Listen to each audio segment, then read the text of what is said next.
Union pour la prise de conscience, la plateforme idoine de la citoyenneté active et des jeunes leaders. Nous sommes une organisation non gouvernementale qui milite activement pour la consécration des valeurs de la citoyenneté active, de la responsabilité, bref, faire des jeunes des leaders capables d'affirmer leurs talents. Au sein de l'Union pour la prise de conscience, nous avons un laboratoire de sciences politiques qui effectue des recherches approfondies sur bien des questions ayant trait à la gestion politique de l'État et la protection des droits de l'homme. Ce labo a pour directeur exécutif M. Habagui Prosper, qui est étudiant, chercheur en droit. Nous avons le plaisir de le recevoir ici aujourd'hui dans nos locaux à Nantes, en France.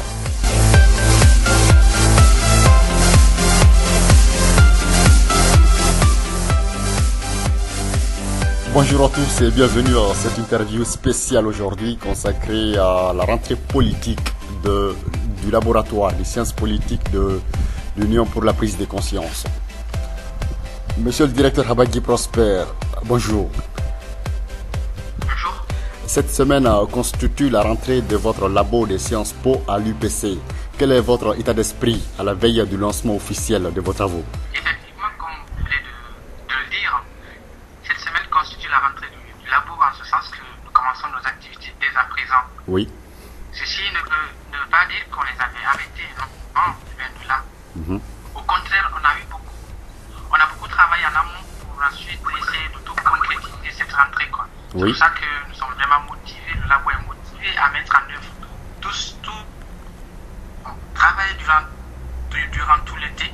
Oui. Et pour que nous ayons vraiment des retombées positives sur les activités de l'EPCI. Oui. Donc tout au long de l'été, nous avons eu des vacances, oui, mais on a beaucoup travaillé sur nos projets, nos prochaines activités et certaines rentrées. Et cette rentrée est pour nous le début de leur concrétisation, donc comme je l'ai rappelé tout à l'heure. Oui. Et bien mon état d'esprit, comme l'état d'esprit de tous les membres du labo, c'est plutôt celui de l'engagement. Bien sûr, avec un peu de stress, c'est vrai, avec la rentrée, les contraintes et tout ça. Mais grosso modo, nous restons déterminés, mon équipe et moi, pour amorcer cette rentrée avec force et abnégation. Nous restons donc déterminés, motivés pour ce début de nos travaux, pour ce début des travaux du laboratoire de l'UPC, parce que franchement, il faudrait que nous concrétisons quelque chose cette année. Très bien. Donc nous sommes vraiment motivés. Très bien. C'est ça l'état d'esprit de moi et les membres du labo. Très bien. C'est la rentrée, M. Habagui Prosper. Quels sont les différents projets que vous envisagez mettre en œuvre au cours de cette année? Par la suite, quelle portée espériez-vous attendre cette année? D'abord, il y a de cela 3 mois, je crois, que j'étais sur votre plateau également. Oui. Je vous avais évoqué que nous avions décidé il y a quelques mois, c'était d'ailleurs un décret, en quelque sorte, c'était une sorte de circulaire venant du président. Oui. Nous avons mis en place, nous avons lancé une opération qu'on avait appelée opération entre guillemets droit de l'homme à ma porte et environnement à ma porte.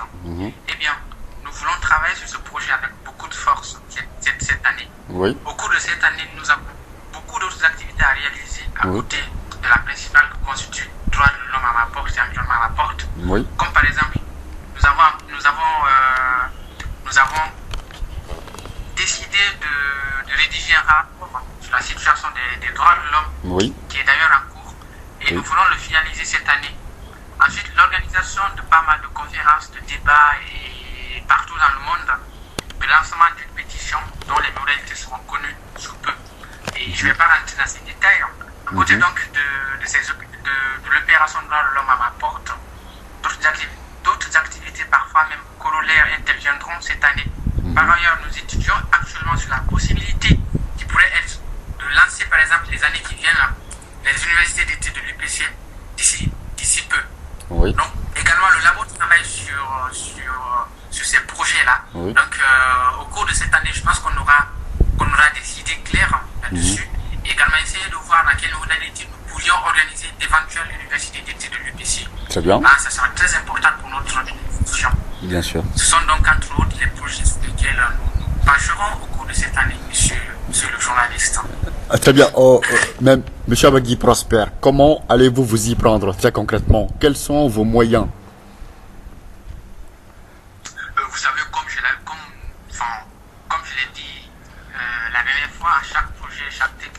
Oui. Ceci dit, chaque projet, nous avons mis en place des techniques particulières et efficaces pour le mener à bien.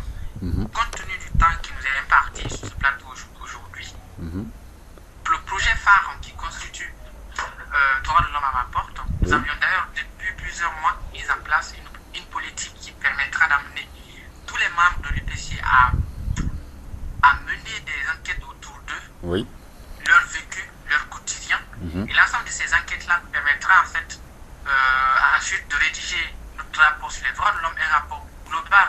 Vous comprendrez par là qu'il s'agit d'une opération très importante et de grands enjeux. Avec des milliers de membres à l'heure actuelle, nous aurons de quoi rédiger un rapport avec une diversité jamais réalisée dans le monde. Nous avons, vous savez, nous avons des adhérents dans les 4 coins du monde, en Chine, au Japon, etc., à Madagascar. Bien sûr. Donc, ça sera innovant et ça sera innovant et un atout important. Parce que avoir des membres, des adhérents dans les 4 coins du monde nous permettra d'avoir un rapport vraiment diversifié, beaucoup de rapports. Voilà, et ça nous permettra d'avoir un point de vue d'ensemble sur la situation des droits de l'homme dans les 4 coins du monde. Donc, quant aux moyens, je mets surtout sur le moyen humain.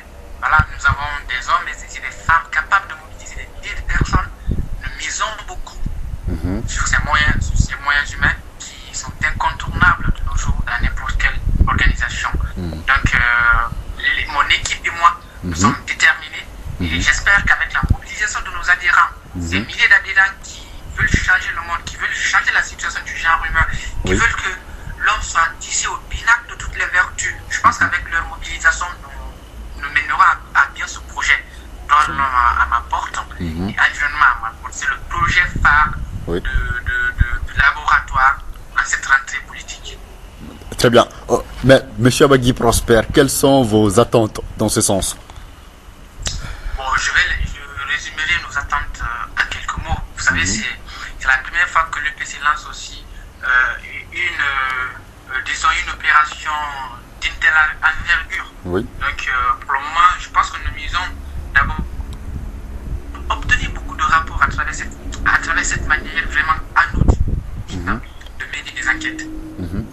Nous invitons nos adhérents à ajouter des photos, des témoignages, des interviews, etc. Sur leur vécu surtout, ça sera vraiment authentique en fait. Ces enquêtes que nos adhérents mèneront seront vraiment authentiques. Et vraiment, nous attendons beaucoup de ce projet phare de l'année. Nous attendons beaucoup. J'aurai l'occasion de vous en dire plus les prochains mois. D'accord. Quand le projet débutera. Très bien.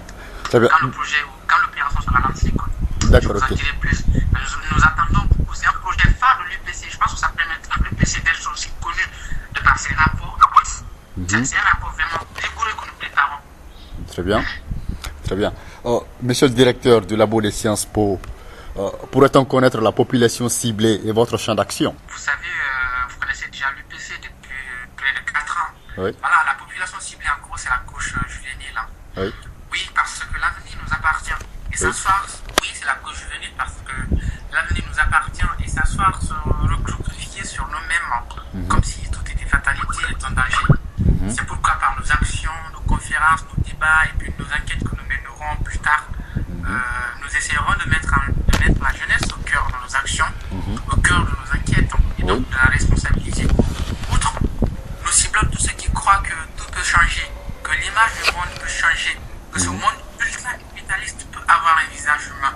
Et remettre le genre humain au centre des préoccupations fondamentales a toujours été un objectif important de l'UPC, a toujours été, voilà, c'est d'ailleurs l'un des motifs de création. Les objectifs même de l'UPC. L'homme ne sera plus outil dont on se sert pour produire, mais un être dont on protège. Donc nous ciblons toute personne qui croit que tout peut changer, que la couche juvénile reste notre première priorité. Donc en gros, c'est la couche juvénile, les jeunes aujourd'hui. Il faudrait que les jeunes prennent des responsabilités, se responsabilisent et essayent de prendre le taureau par les cornes pour que tout change, parce que l'avenir nous appartient. Bien sûr. Bien sûr. Monsieur le directeur, vous nous parliez de 2 projets, en l'occurrence prise de conscience à ma porte et environnement à ma porte. Alors très concrètement, comment comptez-vous vous y prendre dans l'application? Oui, prise de conscience à ma porte. porte et environnement à ma porte, j'ai largement parlé de la première opération, déjà plus de conscience à ma porte, ou droit de l'homme à ma porte, j'ai parlé de ça largement plus haut. Peut-être le volet environnement est à peu près la même chose, puisque nous allons agir de la même manière. La seule différence est qu'on le fera en deux temps. Le premier, droit de l'homme à ma porte, si vous voulez, prise de conscience à ma porte. Le deuxième, environnement à ma porte, mais ça sera la même démarche. Tous les deux se termineront par un rapport qu'on présentera à l'exécutif de l'organisation et ensuite on essaiera de les faire valoir auprès des grandes organisations. Très bien. Très bien. Monsieur le directeur, cette semaine constitue, comme on l'a dit au début de cet entretien, la rentrée officielle de vos travaux, la rentrée politique de votre laboratoire dans le cadre de l'application de vos projets.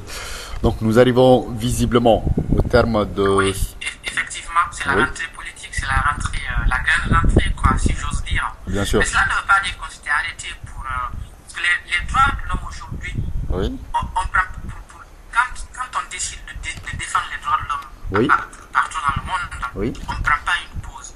Parce qu'à chaque seconde, à chaque minute, à chaque heure, chaque jour, il y a des transgressions de ces droits humains. Donc, nous n'avions pas pris une pause, nous avons juste pris des vacances, comme on le dit. Mais au cours de ces vacances-là, nous avons ardemment travaillé pour mieux amorcer notre activité politique. Parce que c'est une activité vraiment très importante pour le labo aujourd'hui, parce que le labo doit vraiment se faire connaître. Le labo n'a jamais produit de façon concrète. Donc aujourd'hui, cette rentrée nous permettra, avec ces activités que nous lançons, je pense que cette rentrée nous permettra de produire dans quelques mois, notamment à partir de ces rapports-là. Très bien. Et en plus de ça, vu que ce sont là les premiers rapports de notre laboratoire, il faudrait que ça soit vraiment de rapports sérieux. D'accord. Et voilà, très concret. D'accord. Surtout ces rapports, vous nous disiez à l'instant que ces rapports seront publiés dans des revues de sciences politiques et dans des revues internationales qui sont lues par la majorité de la population ciblée. Et ce seront également des recommandations au niveau des recommandations aux autorités publiques, au niveau des ONG internationales qui sont chargées de la défense des droits de l'homme et la protection de l'environnement. Donc ces rapports ne seront pas des fruits qui seront mis dans les tiroirs. Oui. Voilà. Effectivement. Voilà. Effectivement, c'est ce que nous comptons faire. C'est pour ça que nous disons vraiment sur la rigueur. Voilà. Donc c'est pourquoi nous travaillons avec détermination, avec la plus grande rigueur qu'il soit aujourd'hui. Voilà, avec beaucoup de rigueur. Je pense que nous allons produire quelque chose de vraiment sérieux, quelque chose qui va faire vraiment connaître le PC aujourd'hui dans le monde en fait. Bien sûr. Alors, monsieur le directeur, nous arrivons visiblement au terme de cet entretien. Que pourriez-vous nous dire comme conclusion? Bon, en guise de conclusion, vu qu'il ne nous reste plus beaucoup de temps, j'aimerais juste appeler tous les membres de l'EDC à la plus grande motivation pour cette rentrée qui s'annonce très bruyante. Et aussi, j'en profite pour remercier nos auditeurs et auditrices pour cet engouement. Et merci pour les messages d'encouragement et de soutien. Et à vous, je vous remercie de m'avoir accordé quelques minutes sur vos ondes. Voilà, malgré votre emploi du temps très chargé, je vous remercie et j'en suis reconnaissant. L'UPC vous sera reconnaissant. Très bien. Merci beaucoup, monsieur le directeur. Et à très bientôt.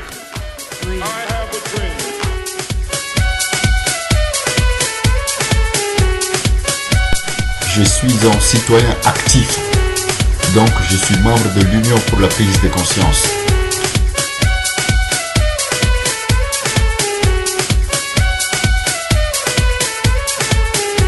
La prise de conscience est plus que jamais lancée. L'histoire nous jugera. Si toi aussi tu veux être un citoyen actif, alors n'attends plus. Rejoignez-nous sur l'Union pour la prise de conscience en nous envoyant un mail à cette adresse upcafrique@gmail.com.